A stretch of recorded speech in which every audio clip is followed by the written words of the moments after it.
جلیں گی علم و عمل کی شمع ہدایت النور کے ہی دم سے۔ شروع اللہ کے نام سے جو صلی اللہ بہت علیہ وسلم رحم جو اور بات سنی نہایت ہے مہربان۔ وہی بات کرنی ہے، جو بات نہیں سنی وہ نہیں کرنی۔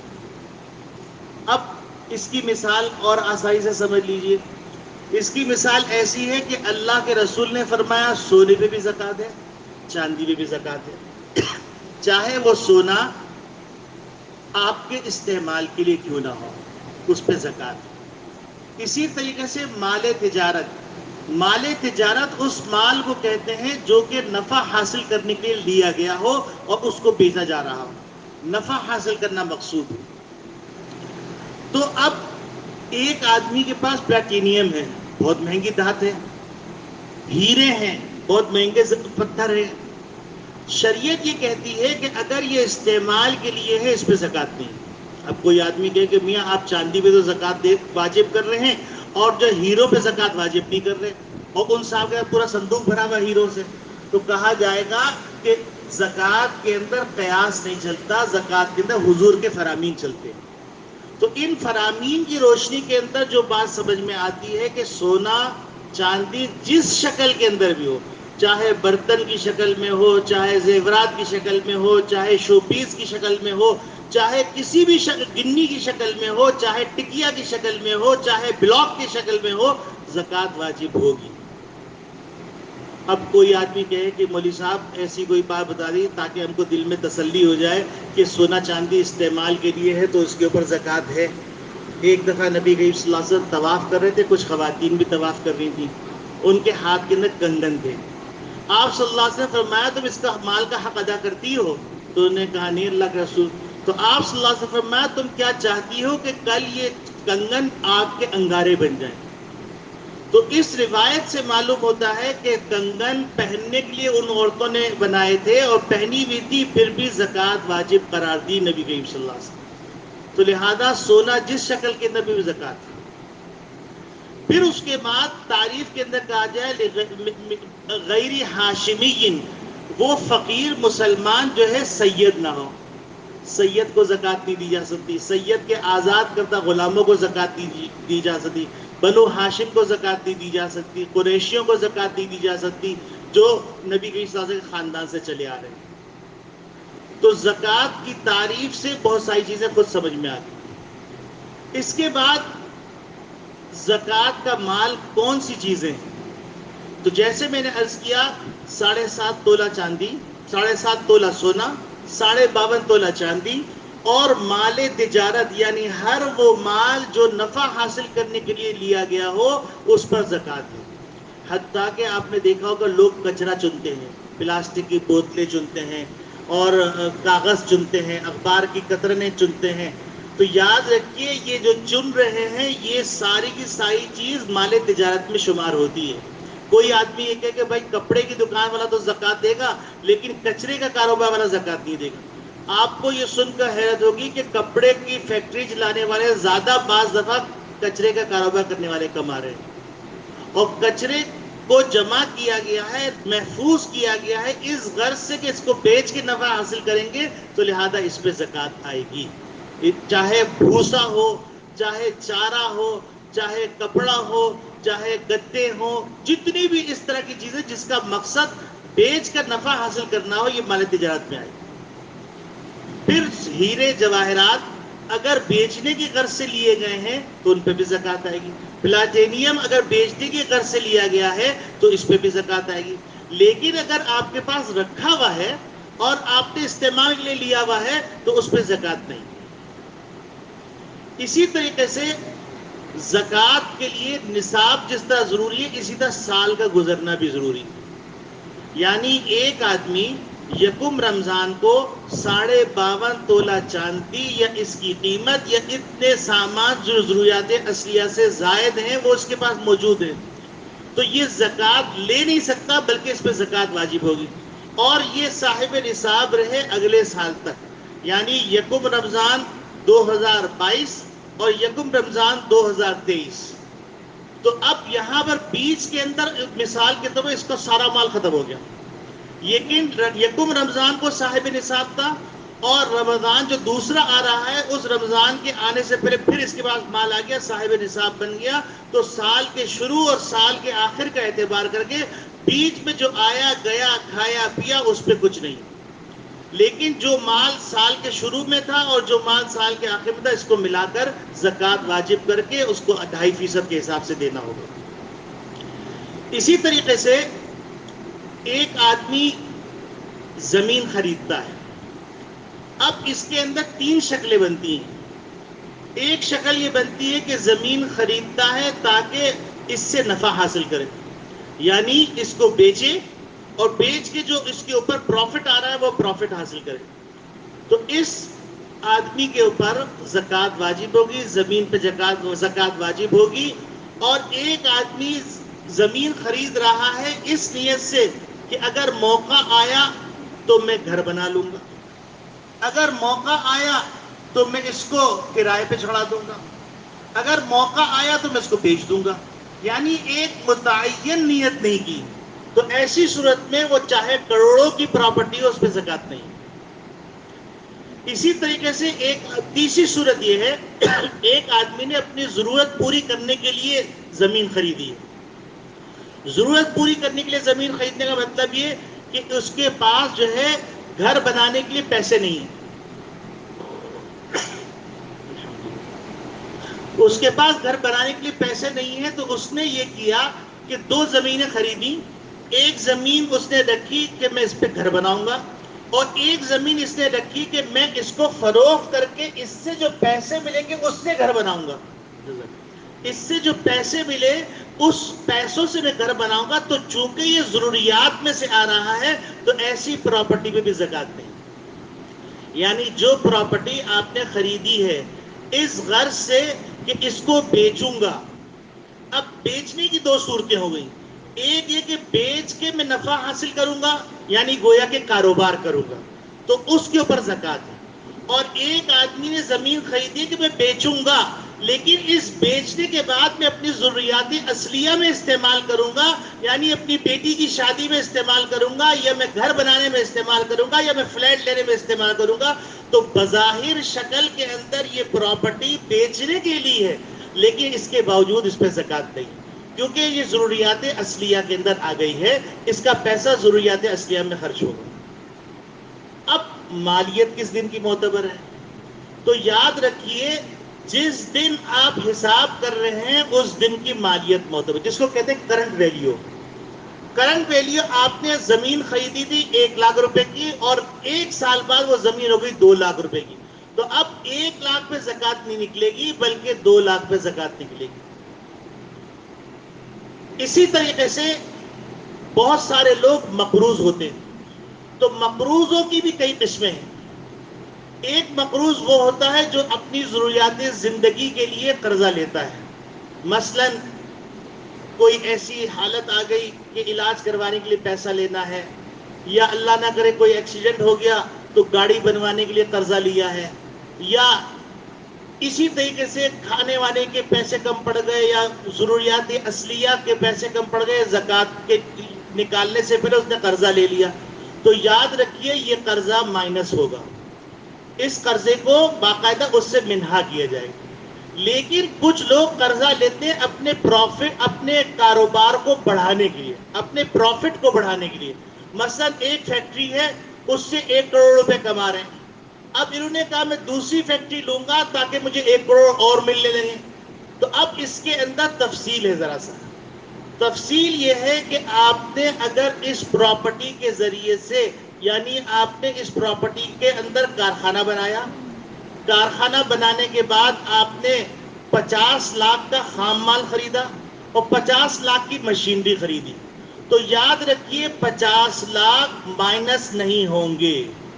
ہاں 50 لاکھ کا جو آپ نے خام مال خریدا، مثلا یان خرید لیا، دھاگا خرید لیا، یا آپ نے کوئی ایسا جو کاروبار کے اندر آپ بیچتے ہیں وہ خام مال خرید لیا، تو اس صورت میں اس خام مال کو مائنس کیا جائے گا، گویا کہ اس کی زکوٰۃ کی ادائیگی کے وقت 50 لاکھ روپے قرضہ نہیں سمجھا جائے گا، 50 لاکھ کو مائنس نہیں کیا جائے گا، اور 50 لاکھ جس سے وہ خام مال خریدا ہے اس کو مائنس کیا جائے گا. اور اسی طریقے سے آپ نے دیکھا ہوگا کہ مشینریز ہوتی ہیں کارخانے کے اندر, گاڑیاں ہوتی ہیں کارخانے کے اندر, زمین ہوتی ہے کارخانے میں, عمارت ہوتی ہے کارخانے میں. تو یاد رکھیے یہ جو چیزیں ہیں, زمین, کارخانے کی عمارت, کارخانے کی گاڑیاں, کارخانے کی مشینریاں, یہ سب کی سب جو ہے ان کے اوپر زکوٰۃ نہیں ہے. ہاں جو خام مال ہے ان خام مال کے اوپر زکوٰۃ ہے. اسی طریقے سے بہت سارے احباب شیئرز خریدتے ہیں. یہ الگ تفسیر ہے کہ شیئر کن صورتوں میں حلال ہے, کن صورتوں میں حرام ہے. چونکہ اس وقت کا ٹاپک یہ نہیں ہے اس لیے اس کو میں ڈسکس کر بھی نہیں رہا ہوں. لیکن شیئر خریدتے ہیں تو اس کی دو صورتیں ہوتی ہیں. ایک صورت یہ ہوتی ہے کہ آپ جو ہے یہ چاہتے ہیں کہ جب اس کے پیسے بڑھ جائیں گے تو میں اس کو فروخت کر دوں گا. مثلا 10 روپے کا شیئر خریدا, 50 روپے ہو جائیں گے میں فروخت کر دوں گا. اسی طریقے سے بعض لوگ شیئر خریدتے ہیں کہ کمپنی جو سالانہ یا ماہانہ یا کوارٹرلی پروفٹ تقسیم کرے گی وہ پروفٹ میں لوں گا. تو اس کے اندر تفصیل ہے, لیکن آسانی کے لیے یہ سمجھ لیجئے کہ کرنٹ ویلیو لگا کر, سب سے محتاط پہلو یہ ہے کرنٹ ویلیو لگا کر اس پہ زکوٰۃ ادا کر دیجئے.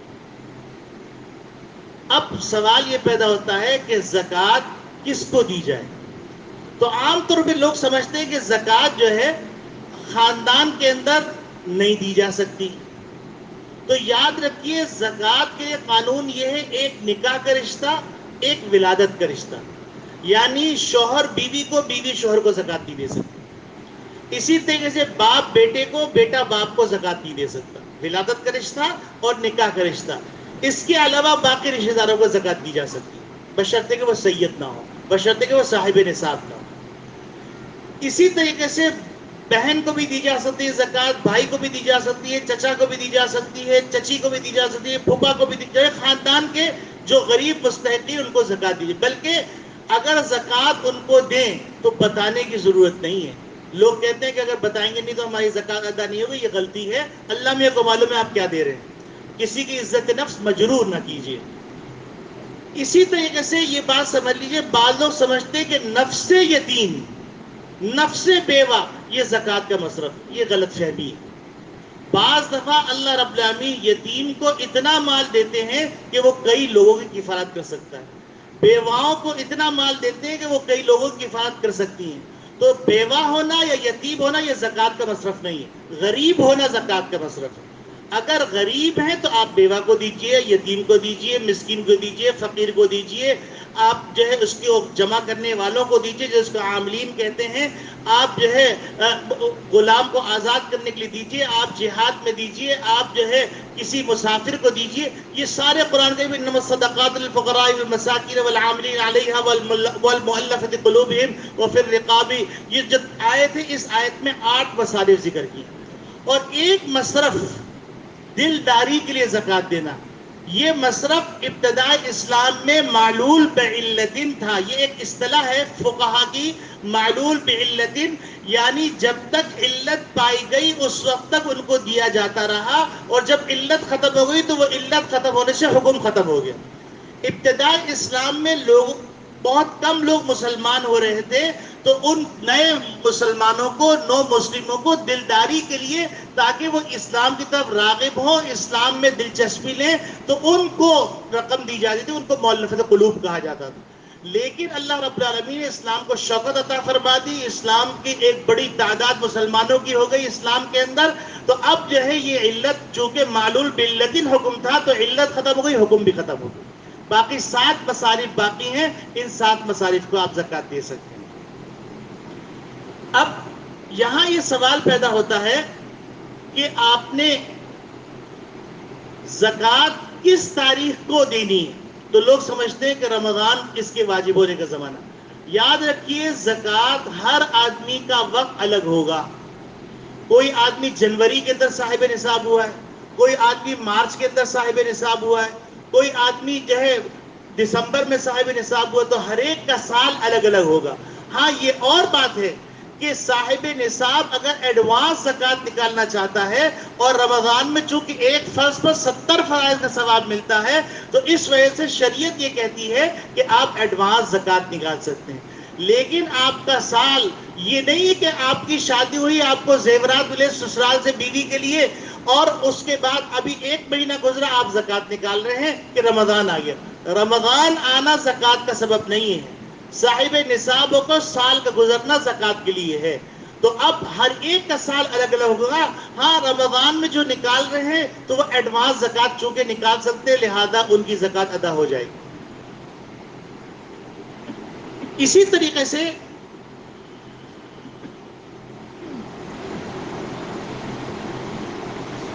بینکوں کے ذریعے سے زکوٰۃ کاٹ لی جاتی ہے. تو بینکوں کے ذریعے سے جب زکوٰۃ کاٹی جاتی ہے تو اس کے اندر اصول سمجھ لیجئے گا کہ یا تو آپ تاریخ آنے سے پہلے اپنے پیسے بینک سے نکال لیجئے تاکہ آپ کی زکوٰۃ نہ کٹے, یا پھر بینک والوں سے آپ کا رابطہ ہونا چاہیے اور بینک والے بتائیں کہ میں فلاں تاریخ کو اس آپ کے پیسوں میں سے زکوٰۃ کے پیسے نکالوں گا, تو اس وقت آپ کے لیے نیت ضروری ہے. اگر بغیر نیت کے بینک والوں نے زکوٰۃ کاٹ لی تو آپ کی زکوٰۃ ادا نہیں ہوگی. زکوٰۃ کے لیے نیت ضروری ہے. تو بینک جو اس کا ملازم ہوتا ہے وہ آپ کو بتا سکتا ہے کہ ہم مثلا 20 تاریخ کو 20 رمضان کو زکوٰۃ کا حساب کرتے ہیں, یا مثال کے طور یکم رمضان کو ہم زکوٰۃ کا حساب کرتے ہیں. تو آپ نے شعبان کے اندر نیت کر لی کہ میرے جتنے پیسے بینک سے کٹیں گے وہ میں ادا سمجھوں گا, میں اس کی زکوٰۃ دینے کے لیے تیار ہوں. تو وہ کٹ جائیں گے. باقی جو دیگر اموال ہیں آپ کے پاس, وہ دیگر اموال آپ جو ہے حساب کر کے اس سے زکوٰۃ نکال دیجیے. اسی طریقے سے بعض لوگوں کو یہ غلط فہمی ہوتی ہے کہ بھیا ہمارے پاس تو 10 کروڑ کا مکان ہے. تو میں یہ کہتا ہوں کہ علماء نے لکھا ہے کہ 1 ارب کا مکان ہو, لیکن اگر آپ اس کے اندر رہ رہے ہیں تو اس پہ کوئی زکوٰۃ نہیں. اور 10 لاکھ کا مکان ہو لیکن تجارت کی غرض سے ہو تو اس پہ زکوٰۃ ہے. اسی طریقے سے گاڑی آپ کے پاس ہے, چاہے 1 لاکھ روپے کی گاڑی ہے یا 1 کروڑ روپے کی گاڑی ہے, استعمال کے لیے ہے تو اس پہ زکوٰۃ نہیں. لیکن اگر وہ تجارت کی غرض سے, تجارت کا کانسیپٹ سمجھ لیجیے, ہر وہ مال جو نفع لینے کے لیے, نفع حاصل کرنے کے لیے, پروفٹ گین کرنے کے لیے یہ کر رہے ہیں تو وہ تجارت سمجھا جائے گا, چاہے وہ کچرا کیوں نہ ہو. تو میرے عزیز دوستو بھائیو, یہ موٹے موٹے مسائل ہیں جو آپ کی خدمت میں عرض کر دیے. باقی تفصیلات الحمدللہ کراچی کے اندر بڑے بڑے جامعات موجود ہیں, دارالعلوم ہے, ہمارا بنوئی ٹاؤن ہے, احسن العلوم ہے, اشرف المدارس ہے, فاروقیہ ہے, اور بھی بہت سارے مدارس ہیں. تو ان مدارس میں ایک دارالفتہ کا شعبہ ہے اور بہت سارے علماء اکرام بیٹھے ہوئے ہیں وہاں پر, آپ کے مسائل کا حل دے سکتے ہیں. تو آپ اپنے معاملات کو وہاں پر ڈسکس کریں تاکہ آپ کو پتہ چل سکے کہ آپ کی زکوٰۃ کیسے ادا ہو رہی ہے. اور یاد رکھیے اللہ رب العالمین زکوٰۃ کے لیے فرمایا آتوا الزکاۃ, زکوٰۃ کو ادا کرو. یہ نہیں کہا زکوٰۃ کو القوا الزکاۃ, زکوٰۃ پھینک دو. بہت سے لوگ کیا کرتے ہیں, بھائی یہ ہمارے سامنے جو آ رہا ہے ہم اس کو دے رہے ہیں. آپ حیران ہوں گے, دنیا میں ایسے نالائق بھی ہیں, ایسے بدقسمت لوگ بھی ہیں کہ کراچی میں غریب بن کے پھر رہے ہیں, اور گاؤں گوٹھوں کے اندر اور شہروں اپنے علاقوں کے اندر ان کی کوٹھیاں بنی ہوئی, اور گاؤں گوٹ پہ وہ سیٹ صاحب ہیں اور کہتے ہیں یہ تو میرے خاندان کی جنا ہم لوگ جدی پشتی مالدار ہیں. اور یہاں پر لوگوں کے ہاں کپڑے پھٹے ہوئے پہن کے بھائی پیسے دے دیجئے, بھائی پیسے دے دیجئے, اور پیسے جمع ہو رہے ہیں. تو یاد رکھیے آتوا الزکاۃ کا حکم یہ ہے کہ آپ اہتمام کے ساتھ مسائل کو سیکھ کر, مصرف کو پہچان کر مال کو ادا کریں. اور جن لوگوں سے اگر کوئی باز پرس کی جا رہی ہے تو وہ ناراض نہ ہو, کیونکہ وہ زکوٰۃ ادا نہیں ہوگی اگر یہ بغیر تفصیلات کے زکوٰۃ دیں گے. تو اگر وہ مصرف نہیں ہے صحیح تو وہ زکوٰۃ ادا نہیں ہوگی, کیونکہ اللہ رب العالمین زکوٰۃ ادا کرنے کا حکم دیا, زکوٰۃ پھینکنے کا حکم نہیں دیا ہے. اللہ رب العالمین ہم سب کو زکوٰۃ کے مسائل سیکھ کر اس پر عمل کرنے کی توفیق عطا فرمائے, اور اللہ رب العالمین ہم سب کو صاحب نصاب بنائے, ہم کو دینے والا بنائے, اور ہم کو جو ہے ہمیشہ اور ہماری نسل کو قیامت تک دینے والا بنائے, لینے والا ہاتھ نہ بنائے. وآخر دعوانا ان الحمدللہ رب العالمین.